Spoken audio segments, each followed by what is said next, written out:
વિધાનસભાની ચૂંટણી માટે તૈયારીઓ શરૂ થઈ ગઈ છે। દિલ્હી વિધાનસભાની ચૂંટણી ગુજરાતના નેતાઓને જવાબદારી સોંપવામાં આવી છે। અમિત ઠાકર, મયંક નાયકને જવાબદારી સોંપાઈ છે તો મનસુખ માંડવિયાને પણ સોંપાઈ છે જવાબદારી। અમિત ઠાકરને દિલ્હી વિધાનસભા ચૂંટણીના પ્રભારી બનાવવામાં આવ્યા છે।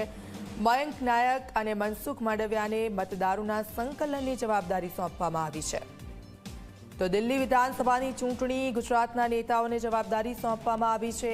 હિતલ પારીખ અમારી સાથે ફોન લાઈન પર જોડાઈ ગયા છે। હિતલ, દિલ્હી વિધાનસભાની ચૂંટણી યોજાવાની છે અને તેમાં ગુજરાતના જે નેતાઓ છે તેમને પણ મોટી જવાબદારી સોંપવામાં આવી છે।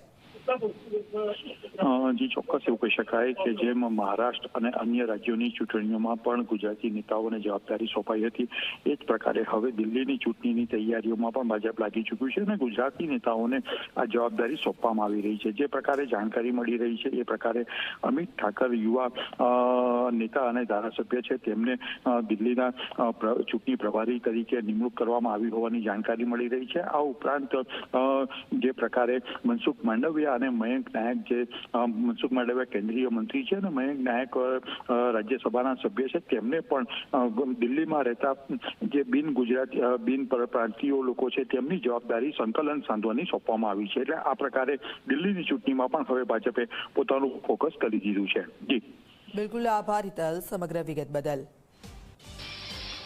તો ગુજરાતના જે નેતાઓ છે દિલ્હી વિધાનસભાની ચૂંટણી માટે હવે તૈયારીઓ શરૂ કરવામાં આવી છે અને તેમને પણ કેટલીક મહત્વની જવાબદારીઓ સોંપવામાં આવી છે।